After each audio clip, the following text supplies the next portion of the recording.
اعوذ باللہ من الشیطان الرجیم بسم اللہ الرحمن الرحیم نحمدہ ونصلی ونسلم علی رسولہ الکریم وبعد السلام علیکم ورحمۃ اللہ وبرکاتہ۔ وعلیکم السلام ورحمۃ اللہ۔ نانی حسنین کی ہیں اور زینب کی، نانی حسنین کی ہیں اور حسنین زینب کی کی، ہیں اور زینب کی ام خیر النساء خدیجہ ہیں، بے ام شک خیر بے شک۔ النساء خدیجہ ہیں۔ راہ حق میں لٹا دیا جنہوں نے سب کچھ، راہ حق میں لٹا دیا جنہوں نے سب کچھ، کنز جود و سخا خدیجہ ہیں، واہ کنز واہ جود و سخا خدیجہ ہیں۔ سبحان اللہ۔ سبحان اللہ سبحان اللہ کامران بھائی، سبحان اللہ سبحان اللہ۔ جزاک اللہ جزاک اللہ تعالیٰ۔ ایک بار پھر پڑھ دیجیے جناب مولانا کامران صاحب، ایک بار ان دوبارہ پڑھیے دو حضرت۔ اشعار کو ایک بار پھر پڑھ دیجیے آپ۔ جی نانی حسنین کی زینب کی ہیں، نانی حسنین کی زینب کی ہیں، ام خیر النساء خدیجہ ہیں، بے ام شک خیر النساء خدیجہ ہیں۔ راہ حق میں لٹا دیا جنہوں نے سب کچھ، راہ حق میں لٹا دیا جنہوں نے سب کچھ، کنز جود و سخا خدیجہ ہیں، بے کنز شک۔ جود و سخا خدیجہ ہیں۔ ناظرین اور سامعین حضرات، آج دربار حضور غریب نواز رحمۃ اللہ علیہ میں پہلے تو میں آپ لوگوں کا گزار کر دوں معذرت کے ساتھ کہ والد قبلہ بزرگوار کی ماں پر بھی میں اس وقت آپ لوگوں سے مخاطب ہوں۔ دراصل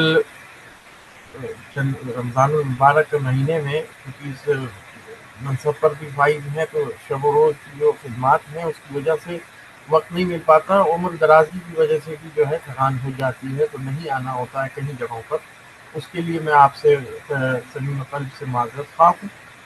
اور دوسری بات یہ کہ آج ہی سید حضور غریب نواز رحمۃ اللہ علیہ کے آتائے نور میں کیونکہ پورے رمضان الکریم مقام خواجہ کی سے جو رمضان میں خاص ایام آتے ہیں وہ منعقد کیے جاتے ہیں، جس میں سیدہ کائنات سلام اللہ علیہ کا بھی ابھی یوم گزرا ہے، اور ابھی جناب سیدہ خدیجہ الکبریٰ ام المؤمنین صدیقۃ الکبریٰ سلام اللہ علیہ کا بھی دن گزرا ہے، آج بھی اس کو منعقد کیا گیا، اور بالخصوص یہاں پر امیر المومنین مولا المسلمین جناب علی ابن ابی طالب کرم اللہ وجہ الکریم اللہم صلی علی محمد کا دن جو ہے 21 رمضان المبارک کو بڑے ذی احتشام اور بڑے عظمت و وقار کے ساتھ شبیر وارسی صاحب اس چیز کے شاہد ہیں، اور آپ حضرات میں بھی بہت سارے لوگ شاہد ہوں گے کیونکہ یہ دربار آل نبی اولاد علی کا ہے تو اس کی حیثیت بھی ایک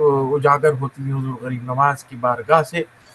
تو آج سیدہ خدیجۃ الکبریٰ سلام اللہ علیہ کا یوم تھا تو میں بس مختصراً اس میں ابھی خطاب تھا تو میں نے یہ فقرہ وہاں پیش کیا، خود یہ فقرہ قلب میں وارد ہوا، شرح صدر ہوا کہ 3 ہستیاں عالم اسلام میں وہ تابناک ہستیاں ہیں جنہیں اسلام پیش کرنے سے پہلے وہ مومنین، کیا کہنے، سبحان اللہ سبحان اللہ سبحان اللہ۔ بڑا جملہ ہے، سبحان اللہ۔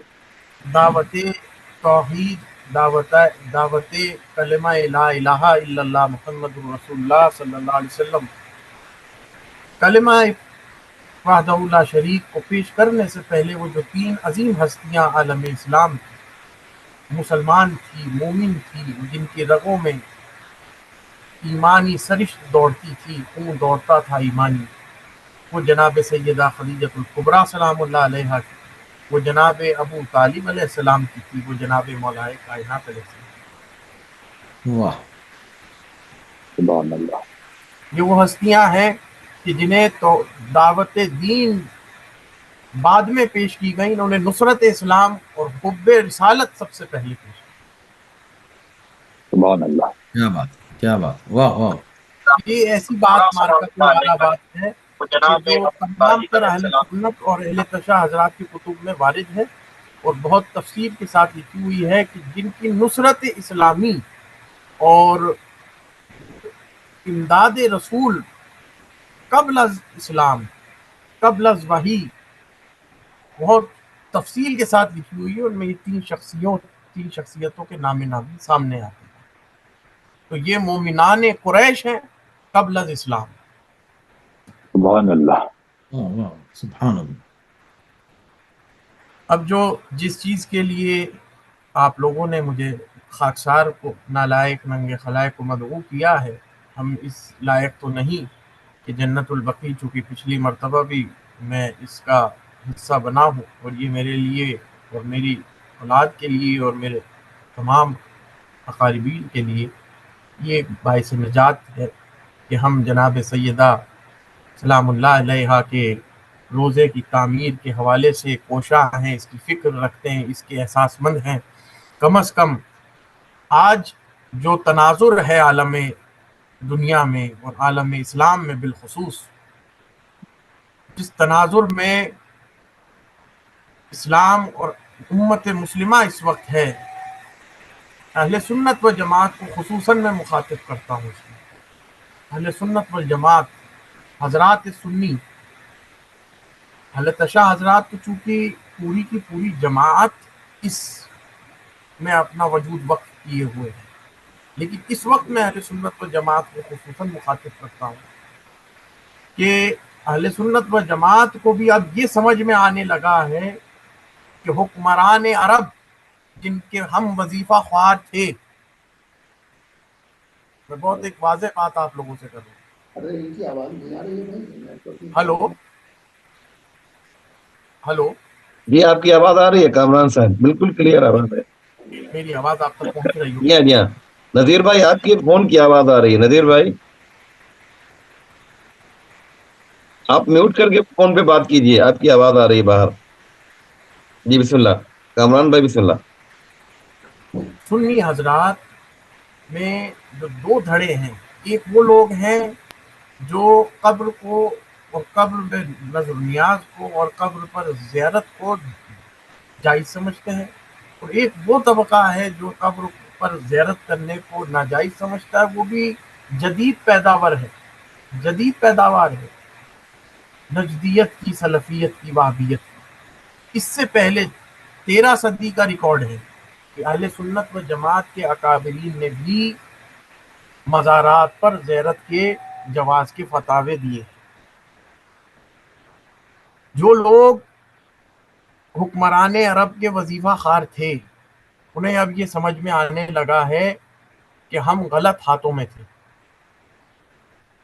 یکبا یک ساری پالیسیز جو ان کی تھیں، وہ اب سب علماء حضرات کے بھی اور سنی برادران کے بھی، بالخصوص علماء حضرات کے، اہل سنت و جماعت کے، انہیں نظر آنے لگا ہے کہ یہ جتنی پالیسیز تھیں، یہ ہمیں جو توحید کا گھول پلا کر جو ہمیں مجنون کیا گیا، دیوانہ کیا گیا، ہمیں جو مخمور کیا گیا توحید کا جام پلا کر، نام لیبل لگا کر، اور مسمار کی گئی قبریں بے شمار جنت البقیع میں، بالخصوص جناب سیدہ فاطمہ الزہرا سلام اللہ علیہا کی، یہ سب ایک پالیسی، ایک شطرنج اور ایک فکر کے تحت تھا۔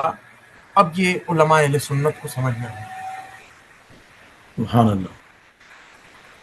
تو آپ ایک وقت تو یہ تھا کہ شیعہ حضرات ہی اکیلے تھے اس معاملے میں، شیعہ حضرات اس معاملے میں تنہا تھے، ان کا مکتب تو شروع سے اس معاملے میں یک نظر ہے، یک زبان ہے۔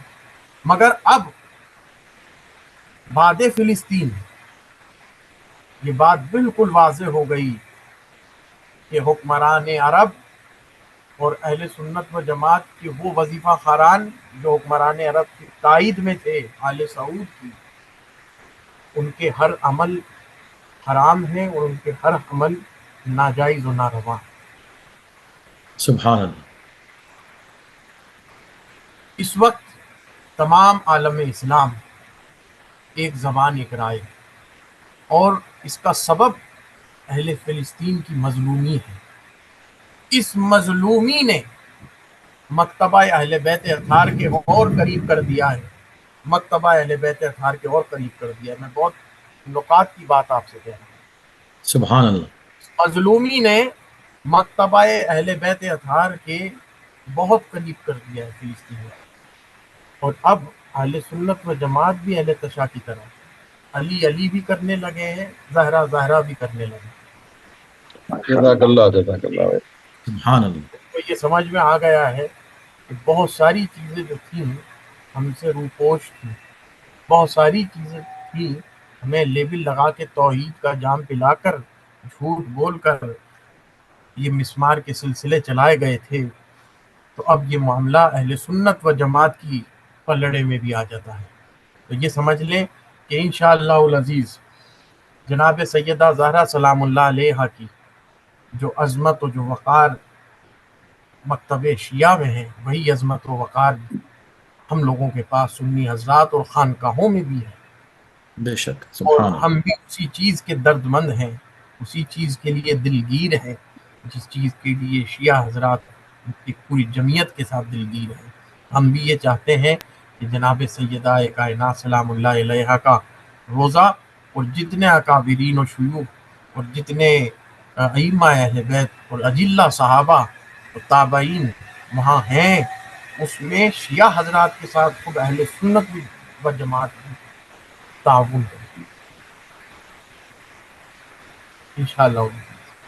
اور میں اسی سے اپنی بات کو یہاں ختم کرتا ہوں اور دعا کرتا ہوں کہ میں اس وقت تھوڑا سا مصروف بھی ہوں اور آپ لوگوں کو وقت آپ کا بہت زیادہ لینا نہیں چاہتا کہ جناب سیدہ سلام اللہ علیہا کا جو عظمت کا معاملہ ہے ہمارے نزدیک جناب سیدہ خدیجۃ الکبریٰ علیہ السلام کا، وہ متفق علیہ ہے دونوں مکاتب میں.